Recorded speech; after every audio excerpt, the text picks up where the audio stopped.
பூஜை பண்ணுற துளசி மாடம் தவிர மிச்சம் எல்லாமே இருந்துச்சு. கடவுளே, எல்லாத்தையும் நீ தான் காப்பாற்றணும். எல்லாருமே நல்லா இருக்கணும். ஏய், என்னது இந்த செடி எப்படி வந்தது?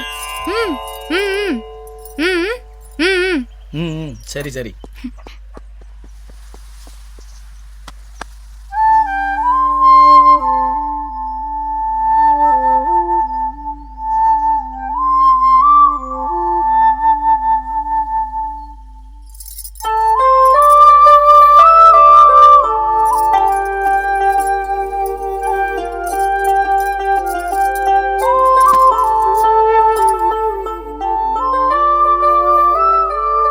அம்மா புடவையில நீ ரொம்ப அழகா இருக்க சுசீலா.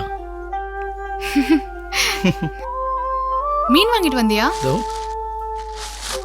சுத்தம் பண்ணிட்டோமா? வேண்டாம், நான் பண்றேன், நீ தண்ணி எடுத்துட்டு வா. ம். ம்